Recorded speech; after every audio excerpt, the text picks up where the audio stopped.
तो ये सरकार बदलना बहुत ज़रूरी है। और एक बात मैं आपको बता दूं कि कभी भी प्रभाव में आकर स्वभाव नहीं बदलना चाहिए। जैसे कि मैंने कभी किसी के प्रभाव में आकर अपना स्वभाव नहीं बदला है, और न जब तक जाएगा।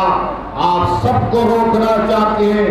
अरे आप ऐसे लोगों को चाहते हैं जो सिर्फ आपके सामने सर झुकाकर बैठे रहे। मेरे भाई, मैं आपको बताने के लिए आया हूं कि अखिलेश यादव कहते हैं कि अपनी जान दे दो और बीजेपी को रोक दो। अरे अखिलेश यादव, तुम्हारा आधा परिवार नरेंद्र मोदी के साथ बैठकर चाय पी रहा है,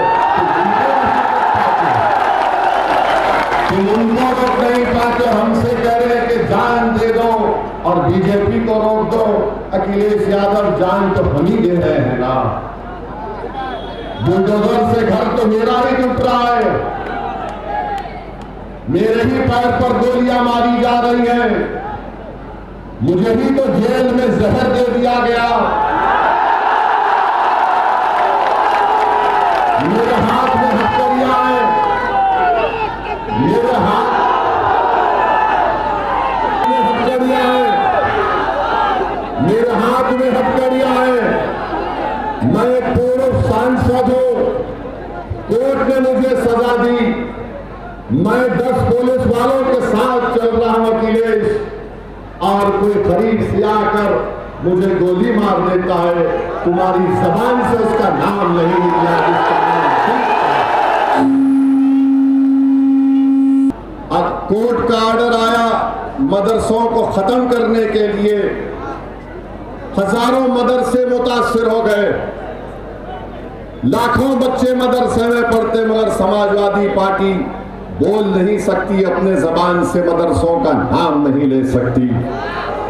और याद रखिए, समाजवादी पार्टी यही चाहती है कि आप भैया के लिए जान कुर्बान करो और दरी बिछाओ।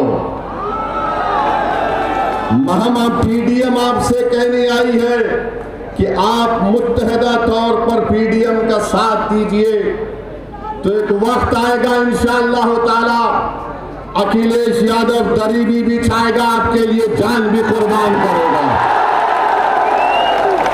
कब तक आप लोग, हमारा हाल ऐसा है कि भैया के साथ बैठकर एक फोटो ले लिए तो समझते कि बहुत बड़ा तीर मार लिए।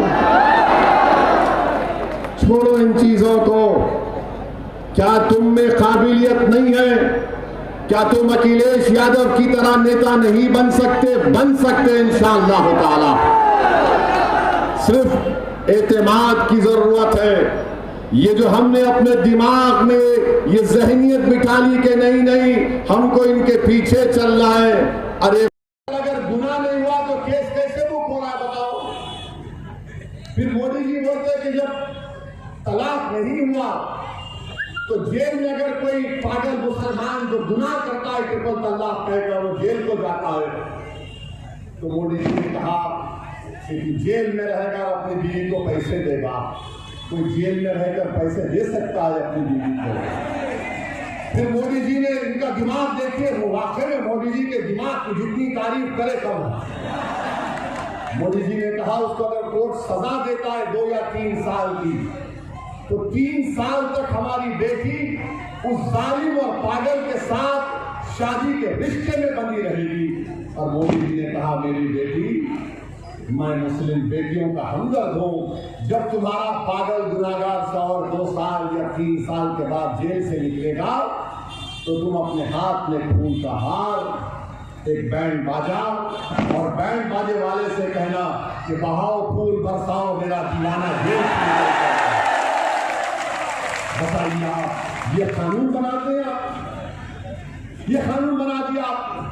हमने 3 बार उस कानून की मुखालिफत की। CAA का कानून सही है या गलत है बताइए? CAA का कानून सही है या गलत है बताइए? आप उठाकर बताइए। हमने पार्लियामेंट में उस कानून की बिल को फाड़ा, सही किया या गलत किया बताइए? आपने देखा समाजवादी पार्टी के किसी MP ने बिल के बारे में क्या बोला? देखिए जाकर, मुंह नहीं खुल रहा था, वो नहीं पा रहे थे। हम जब खड़े हुए 302 एमपी के सामने, हमने कहा जिस तरह महात्मा गांधी ने व्हाइट साउथ अफ्रीका के कानून को फाड़ा था, हम इस कानून को फाड़ते हैं, ये भारत के संविधान के खिलाफ रहेगा। बल्कि मैं बताना चाहूंगा नरेंद्र मोदी को और अखिलेश यादव को और उन तमाम सियासी लीडर्स को जिन्होंने पिछला दलित और मुसलमान को दबाया और कुचला, कि ये सिर्फ पार्लियामेंट के इलेक्शन के हद तक नहीं रहेगा, बल्कि ये शुरुआत है एक लंबे सफर की। और हम अपनी मंजिल को जरूर पहुंचेंगे और उस मंजिल को पहुंचते पहुंचते मुझे यकीन है कि आप तमाम का साथ मिलेगा। और ये जो हमने शुरुआत की पीडीएम की, ये आने वाले पार्लियामेंट इलेक्शन में भी रहेगा, आने वाले जिला परिषद इलेक्शन में भी पीडीएम रहेगा, और फिर जब विधानसभा के चुनाव होंगे ये पीडीएम उस वक्त भी रहेगा इंशाअल्लाह ताला। तो मैं आपको इस बात चुका है, इनके पिन्ही के लोगों, इनके पार्टी के लोगों का पेट्रोल पंप तोड़ दिया जाता है, इनका एमएलए जेल को चला जाता है। ये कभी जाकर मिलने तो छोड़ो, इनके परिवार से पूछते तक नहीं कि बताओ तुम्हारे क्या हालात है, क्योंकि ये जानते हैं कि आप बंदी हैं, ये जानते हैं कि आप कहीं पर नहीं जाने वाले हैं। आपके सामने सिर्फ बीजेपी का नाम लो, आप सब खामोश हो जाते हैं। अरे बताओ, यहां पर जिस जगह पर मैं खड़े होकर अल्लाह ने मुझे मौका दिया आपसे कुछ बात करने का, इस शहर के member of parliament Narendra Modi हैं। बताइए, आप 10 साल से मेंबर ऑफ पार्लियामेंट हैं, क्या नरेंद्र मोदी ने आकर पूछा कि हमारे अंसारी भाइयों के घर में कभी चिराग जलता है या नहीं जलता है? क्या नरेंद्र मोदी ने बुनकरों की सहूलत के लिए कुछ इकदाम किए नहीं किए? क्या नरेंद्र मोदी ने, मोदी का नाम लिए तो आवाज कुछ कम हो,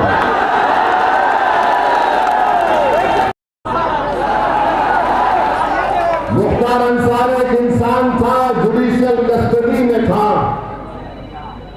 जहर देकर मार दिया, वो शहीद है, वो शहीद है। और शहीदों के बारे में कहा गया कि उनको मुर्दा कभी मत कहो, वो जिंदा है, उनको विदा मिलती है। मगर उनको बचाने की जिम्मेदारी बीजेपी की सरकार की थी, उनको बचाने की जिम्मेदारी बीजेपी की सरकार की थी और उसमें नाकाम साबित हुए। जिम्मेदारी उनकी है।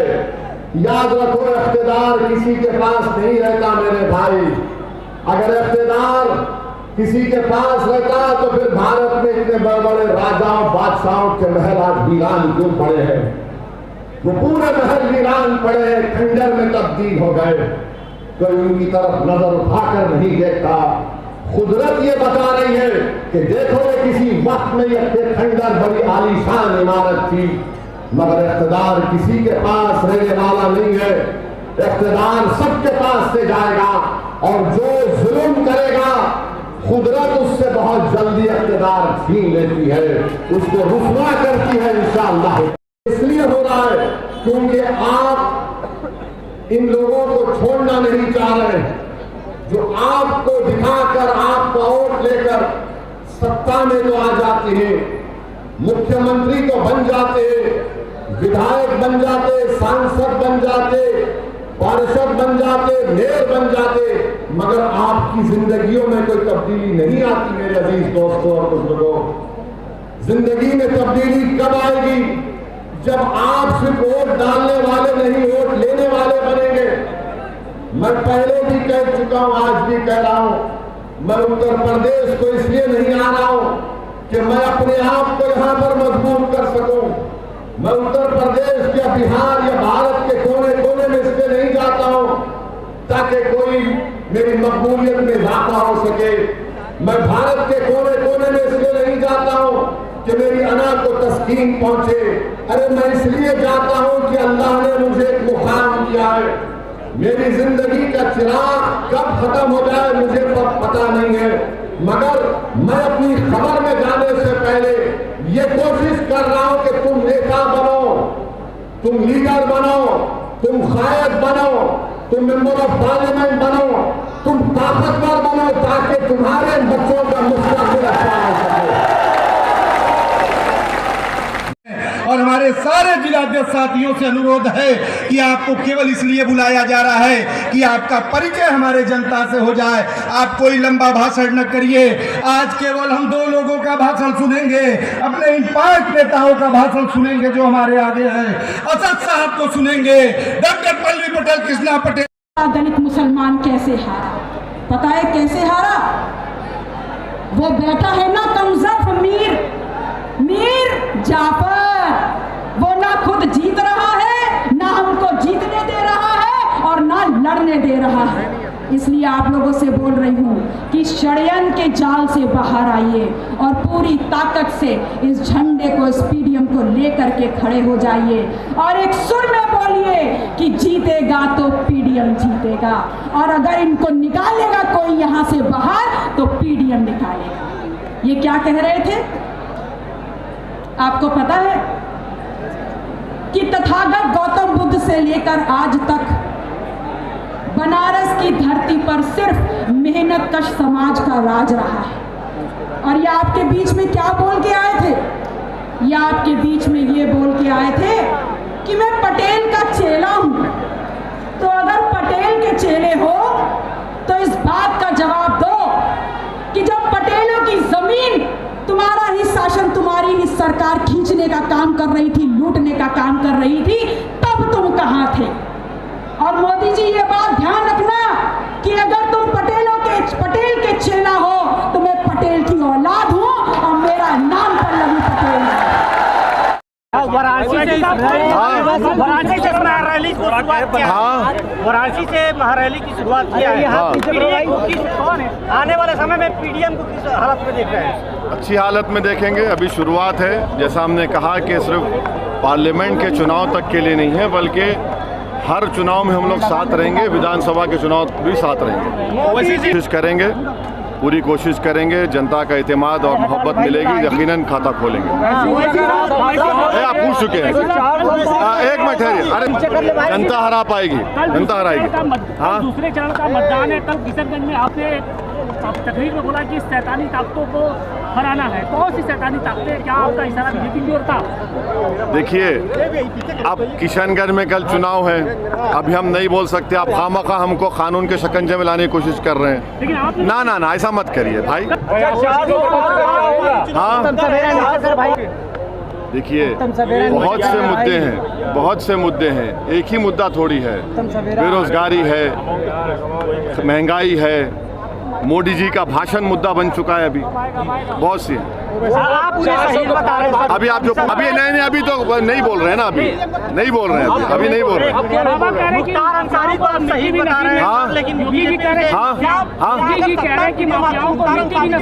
हाँ, क्या कह रहे हैं? हाँ, वो पूरी लिस्ट है हमारे पास, पूरी लिस्ट है ना।